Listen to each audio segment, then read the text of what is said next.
नमस्कार, स्वागत है आप सबका आपके अपने YouTube चैनल सक्सेस गुरु में। आज हम बात करेंगे हिंदी भाषा की और हिंदी भाषा के बारे में आपको जो भी जानकारी है वो सारी आपको यहाँ से प्रोवाइड की जाएगी। ठीक है, देखिए यहाँ पे चूँकि हम लोग एकत्रित हुए हैं, जो आपको वीडियो यहाँ पे मिलने जा रहा है वो हिंदी भाषा के बारे में मिलने जा रहा है, अर्थात हिंदी से रिलेटेड या हिंदी भाषा से रिलेटेड जो भी क्वेश्चन हैं, जो भी प्रश्न हैं जो हमारे एग्जाम में आते हैं, चाहे किसी भी तरीके का एग्जाम हो, वो आपका यूपीएससी का हो, यूपी का हो या कोई भी एग्जाम हो, जिस किसी भी प्रतियोगी परीक्षा में हिंदी पूछी जाती है उसके बारे में हम आपको यहाँ पे जानकारी देंगे। सर्वप्रथम देखिए, जब हम किसी भी विषय को पढ़ते हैं तो सबसे पहले तो हमें जानकारी होनी चाहिए कि उसमें कौन कौन सा चैप्टर है या कौन सा पार्ट है या कौन सा ऐसा अध्याय है जो सबसे ज़्यादा पूछा जाता है या किस अध्याय से ज़्यादातर प्रश्न आते हैं। तो सबसे पहले हमें उस भाषा के बारे में जानकारी होनी चाहिए जो भाषा हम पढ़ने जा रहे हैं। जैसे कि हम पढ़ने जा रहे हैं हिंदी भाषा, तो हमें हिंदी भाषा के बारे में जानकारी होनी चाहिए। फिर उसके बाद हम देखेंगे कि हिंदी में कौन कौन से ऐसे पाठ हैं जिनके द्वारा प्रश्न हमारे आने वाले परीक्षा में पूछे जाएंगे। तो सर्वप्रथम हम बात करते हैं हिंदी भाषा के पाठ्यक्रम के बारे में। हम आपको यहाँ पे बताएंगे हिंदी भाषा का पाठ्यक्रम क्या रहेगा और उसको किस तरीके से हम पढ़ेंगे, आप पढ़ेंगे, हम आपको समझाएंगे किस तरीके से उसको हम ज़्यादा से ज़्यादा पढ़ें और हम अपने एग्जाम में सफल हो सके। चलिए बात करते हैं पाठ्यक्रम की। तो देखिए, पाठ्यक्रम का मतलब यहाँ पे इसलिए भी है या पाठ्यक्रम की आवश्यकता इसलिए भी है, जब तक हमको पाठ्यक्रम नहीं पता होगा हम उसको तैयार नहीं कर पाएंगे और पाठ्यक्रम के माध्यम से हम जान पाएंगे कि किस चैप्टर से कितना हमको पढ़ना है।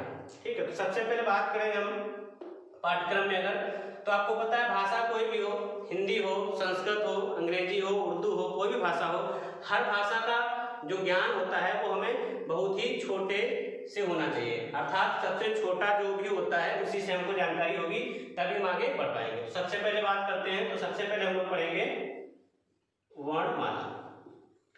तो जो हमारा पहला अध्याय होगा हिंदी भाषा में वो होगा वर्णमाला। वर्णमाला की जानकारी हो जाएगी, अर्थात वर्णमाला में जैसा कि नाम से ही लग रहा है कि वर्णों की जानकारी होगी, और जब वर्णों की जानकारी होगी तभी तो हम भाषा की जानकारी प्राप्त कर पाएंगे। वर्णमाला जानकारी के बाद दूसरा जो नंबर आएगा वो होगा हमारा शब्द का, यानी कि शब्द के अंतर्गत जो भी शब्दों के प्रकार होंगे, क्योंकि शब्द कई प्रकार के होते हैं, हम लोगों ने पढ़ा एग्जाम में आते हैं, तो शब्द भेद। उसके बाद हम लोग पढ़ेंगे संधि। सभी लोग संधि से परिचित होंगे, संधि कई प्रकार की होती हैं, जैसा भी होगा जैसा भी है वो हम लोग आगे पढ़ते रहेंगे, वहीं पे आपको सब क्लियर हो जाएगा। फिर उसके बाद समास,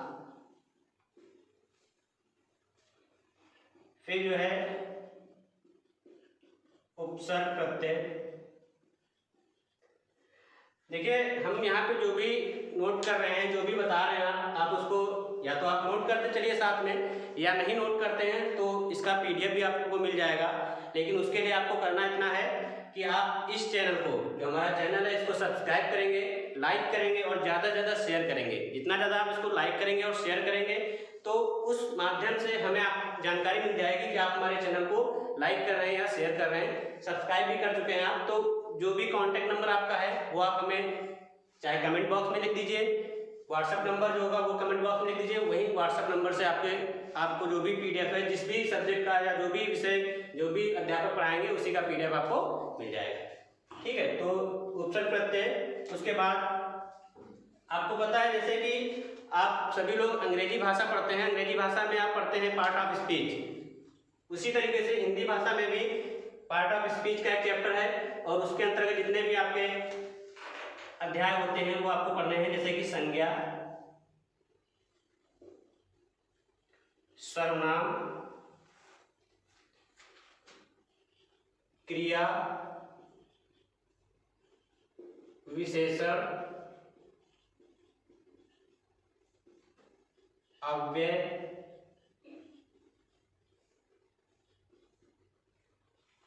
काल, कारक, वाच्य, लिंग, वचन। ये चैप्टर जो आप देख रहे हैं ये सभी से आप परिचित हैं, आप लोगों ने अलग अलग किताबों में पढ़ रखा होगा, सारे चैप्टर आपने पढ़े हैं। और जो भी एग्जाम होता है, चाहे किसी भी जो है कंपटीशन का आप तैयारी कर रहे हो, ये सारे चैप्टर उसमें आते हैं। और आप जब देखे होंगे किसी भी पेपर की आपके पास कोई पाठ्यक्रम होता है या कोई सिलेबस होता है, उसमें लिखा होता है कि सामान्य हिंदी, और सामान्य हिंदी के अंतर्गत ये सारे चैप्टर आते हैं। ठीक है, तो इसके बाद आगे की बात करते हैं। अभी फिलहाल हमारे 15 चैप्टर यहाँ पे हुए हैं, ये आपको सारे पढ़ाए जाएंगे। और जिस सीक्वेंस में हमने लिखे हैं, आपके पास इसका जो है कोई ना कोई स्क्रीनशॉट या कोई पीडीएफ होगा, उसमें देख लीजिएगा। यही आपको जो भी सीक्वेंस लिखा है उसी सीक्वेंस से आपको पढ़ाए जाएंगे। और इसके साथ साथ हम आपको यहाँ पे ये भी बताते चले कि किस जो पाठ्यक्रम हमने लिखा है, किस अध्याय से, किस पाठ से कैसे और कितने तरीके की जो प्रश्न आते हैं वो आते हैं, या कौन सा पाठ ऐसा है जो हमें ज़्यादा तैयार करना है, पॉइंट ऑफ एग्जाम के पॉइंट ऑफ व्यू से कौन सा ज़्यादा तैयार करना है। तो देखिए, आप सभी जानते हैं कि ये जो वर्णमाला चैप्टर है ये बहुत ही बेसिक चैप्टर है, हम लोग बहुत शुरुआत से पढ़ते चले आ रहे हैं, लेकिन इससे प्रश्न भी बहुत आते हैं हमारे एग्जाम में। जैसे कि आपने देखा होगा कि किसी पूछा जाएगा कि का वर्ण का उच्चारण स्थान बताइए, तो का वर्ण का उच्चारण स्थान बताइए किस चैप्टर से आएगा, इसी चैप्टर से आएगा। या फिर अनुस्वार क्या है, विसर्ग क्या है, वो सारा कुछ इसी में आता है। तो अर्थात हम ये कह सकते हैं कि इसको आपको पढ़ना है, यानी कि आपके एग्जाम पॉइंट ऑफ व्यू से बहुत ही इंपॉर्टेंट चैप्टर है। उसके बाद शब्द भेद। शब्द भेद में आपने पढ़ा होगा कि कई प्रकार के शब्द होते हैं, तद्भव, तत्सम, देशज, विदेशज, जैसा पढ़ा होगा, वो इसी में आता है। तो ये भी आपका इंपॉर्टेंट है, लेकिन इससे थोड़ा कम। ठीक है, इसको भी आपको पढ़ना है। संधि सबसे इंपॉर्टेंट चैप्टर है आपका। हर एग्जाम में, चाहे भी कोई किसी भी एग्जाम की आप तैयारी कर रहे हो, हर एग्जाम में 2-4 क्वेश्चन संधि के आ ही जाते हैं। कैसे आते हैं, किस प्रकार से आते हैं, वो हम आपको जब पढ़ाएंगे वो सारी चीजें क्लियर हो जाएंगी। उसके बाद बात करते हैं समास की, तो आप इससे भी परिचित हैं अच्छे तरीके से। तो समास भी हर एग्जाम में लगभग पूछा जाता है। उपसर्ग प्रत्यय भी आपके पेपर में आते हैं, तो भी आपको पढ़ना है। संज्ञा, सर्वनाम, क्रिया, विशेषण, अव्यय, ये सारे ऐसे चैप्टर हैं जो हर एग्जाम में लगभग 1-1 नंबर जरूर आते हैं। बहुत ज़्यादा इंपॉर्टेंट नहीं कह सकते, लेकिन इतना भी नहीं कि आप इसको इग्नोर कर दें। पढ़ना आपको सारे चैप्टर हैं।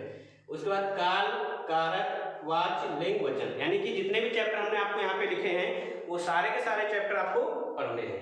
ठीक है, आगे की बात करते हैं हम।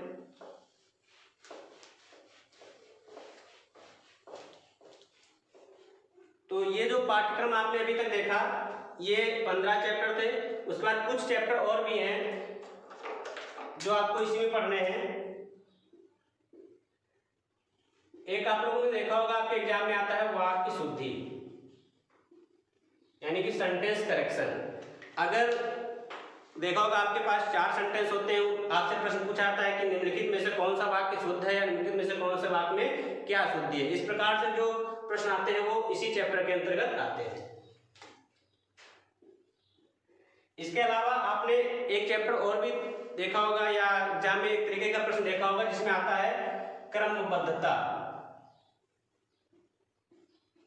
हर एग्जाम में तो नहीं, लेकिन किसी किसी एग्जाम में जरूर आपने देखा होगा कि कोई 4 सेंटेंस दे दिए गए और उनका जो सीक्वेंस है वो थोड़ा ऊपर नीचे है, जंबल टाइप का दे दिया गया, और आपसे कहा गया कि इन चारों या जो भी जितने भी सेंटेंस दिए गए, इन सभी सेंटेंसों को, इन सभी वाक्यों को एक क्रम में लगाइए, एक क्रमबद्ध तरीके से लिखिए, ताकि एक जो है मीनिंगफुल सेंटेंस बन सके, यानी कि इसका एक अर्थ निकल सके, ऐसा सेंटेंस बन सके। तो वो इस चैप्टर के अंतर्गत आपको पढ़ना है। तो यहाँ तक जो बात आपने देखी, जो बात आपने सुनी, वो ग्रामर की बात की, या लगभग हम कह सकते हैं व्याकरण की बात की। आपको पता है कि हिंदी में व्याकरण के साथ साथ और भी बहुत सारी चीजें हैं, जैसे कि अंग्रेजी में वोकैब होता है, वैसे इसमें भी होता है। जैसे आपने पढ़ा होगा समानार्थी। समानार्थी को और भी कुछ कहते हैं दोस्तों, क्या कहते हैं? पर्यायवाची। यानी कि अगर कहीं पर्यायवाची लिखा हो तो आप इसी से कंफ्यूज मत होइएगा, क्योंकि समानार्थी और पर्यायवाची एक ही चीज है। उसके बाद आपने पढ़ा होगा विपरीतार्थी, या जिसको हम आसान भाषा में कहें तो इसी को हम कहते हैं विलोम। यानी कि समानार्थी शब्द, आपको ये वोकैब का पोर्शन, इसको भी याद करना है। ये जो पोर्शन है ये आपको लर्निंग पोर्शन है, यानी कि आपको याद करना है। ठीक है, ये पोर्शन हमने आपको अभी तक जो 17 चैप्टर बताया, कुछ और भी चैप्टर होंगे वो हम आपको पढ़ा देंगे। नोट नहीं करा सकते हैं कोई बात नहीं, क्योंकि हो सकता है कि कुछ ऐसे चैप्टर हो जो रह गए हो, या आप बाद में कमेंट कर दीजिएगा सर ये चैप्टर आपने नहीं पढ़ाया। जैसे कि एक चैप्टर आपने देखा होगा, बहुत कम पूछा जाता है, चैप्टर आता है शब्द शक्ति। शब्द शक्ति चैप्टर के अंतर्गत आपने सुना होगा या देखा होगा, पढ़ा होगा, जैसे लक्षणा, व्यंजना, ये सब होता है। तो वो चैप्टर जो आपने पढ़ा है वो इसी के अंतर्गत आता है। लक्षणा, व्यंजना, जो भी एक लक्षणा शक्ति होती है, कहते हैं ये लक्षणा शक्ति है, ये व्यंजना शक्ति है, वो इसी के अंतर्गत आपको पढ़ना है। ठीक है, तो कुल मिलाकर आपको यहाँ पे जो भी पाठ्यक्रम दिखाया जा रहा है, ये सारा का सारा पाठ्यक्रम आपको यहाँ पे मिलेगा। और जिस भी तरीके से आप ऑफलाइन में पढ़ते थे या ऑफलाइन में हमने आपको पढ़ाया है, या जिसने भी हमसे ऑफलाइन में पढ़ा है, वही तरीका, वही टेक्निक, सब कुछ वही इस्तेमाल यहाँ किया जाएगा। सेम वही आपको जो भी माहौल या जो भी वातावरण आपको कक्षा में मिलता था, वो भी वातावरण आपको यहाँ पे यूट्यूब के माध्यम से भी मिलेगा। ठीक है, विपरीतार्थी के अलावा अनेक शब्दों के लिए एक शब्द, यानी कि जिसको हम अंग्रेजी में कहें तो वन वर्ड सब्स्टिट्यूशन कहते हैं। अनेक शब्दों के लिए एक शब्द। इसके अलावा आपने पढ़ा होगा अनेकार्थी, यानी कि एक कोई शब्द जिसके कई अर्थ हो, लेकिन सब के सब अर्थ आपस में क्या हो, समान ना हो, अर्थात भिन्न भिन्न हो। ठीक है, वो होता है अनेकार्थी। ये सारा जो भी सिलेबस आपके सामने अभी हमने आपको नोट कराया, जो अभी हमने आपको दिखाया, ये सारा सिलेबस हिंदी का है, हिंदी भाषा के अंतर्गत आपको पढ़ना है। और ये हर एग्जाम में, चाहे कोई भी एग्जाम हो, जरूरी नहीं कि आप लेखपाल की तैयारी कर रहे हैं, जरूरी नहीं कि आप टेट की तैयारी कर रहे हैं, जरूरी नहीं कि आप सीटेट की तैयारी कर रहे हैं, कोई भी एग्जाम हो, कोई भी कंपटीशन एग्जाम हो, उसके लिए अगर आप प्रिपेयर कर रहे हैं, प्रिपरेशन कर रहे हैं, तो आपको ये सारे चैप्टर आपको पढ़ने हैं। इसके अलावा भी कुछ और भी है जो आपको पढ़ना है, वो बेसिकली, या हम ये कह सकते हैं मुख्यतः सीटेट और टेट के लिए इम्पोर्टेंट है, या आप सुपर टेट की तैयारी करते हैं तो उसके लिए इम्पोर्टेंट है। जैसे कि हिंदी साहित्य, हिंदी साहित्य ये जो पोर्शन है, ये मुख्यतः उन लोगों के लिए जरूरी है या बहुत आवश्यक है जो टेट, सीटेट या सुपर टेट की तैयारी करते हैं। लेकिन उसके साथ साथ क्योंकि हम पढ़ाएंगे अगर आपको, तो सभी को पढ़ने का मौका मिलेगा और सभी को उसका लाभ मिलेगा और सभी को पढ़ना भी है। हिंदी साहित्य के अंतर्गत बात करते हैं तो हिंदी साहित्य के अंतर्गत क्या आता है, आप सोच रहे हैं, तो हिंदी साहित्य के अंतर्गत जो भी रचनाएं हैं, लेखकों के नाम हैं, या जो भी पुस्तकों के नाम है, ग्रंथों के नाम है, या हिंदी साहित्य का विकास कैसे हुआ, कब हुआ, कहाँ, कैसे, कि उसका कौन सा काल रहा, कौन सा मध्यकाल, कौन सा जागरण काल, ये सारी चीजें जो इसके अंतर्गत आएंगी वो आपको यहाँ पे पढ़ने को मिलेंगी। तो हिंदी साहित्य के बाद अगर हम कहें तो लगभग हम कह सकते हैं कि हमारा हिंदी भाषा का पाठ्यक्रम कंप्लीट हो गया है। ठीक है, हिंदी भाषा के पाठ्यक्रम के बाद अब आपको कैसे पढ़ना है इसकी जानकारी हम आपको देंगे, और कौन सा चैप्टर कितने दिन का लगेगा ये भी आपको पता चल जाएगा। मतलब जैसे मान लीजिए आप वर्णमाला पढ़ते हैं तो वर्णमाला आपको पता है कम से कम 2 घंटे की क्लास में कंप्लीट हो पाएगा। तो इस तरीके से जितने भी चैप्टर हमने आपको बताए, ये सारे चैप्टर प्लस इसके साथ साथ हम आपको जो है वीडियो में जितनी भी अभ्यास कार्य होगा, जितना भी, वो भी आपको कराएंगे। अर्थात हर चैप्टर से रिलेटेड एक आपको टेस्ट शीट जरूर मिलेगी उसमें कई प्रकार के क्वेश्चंस होंगे, कई प्रकार के प्रश्नों का समावेश होगा।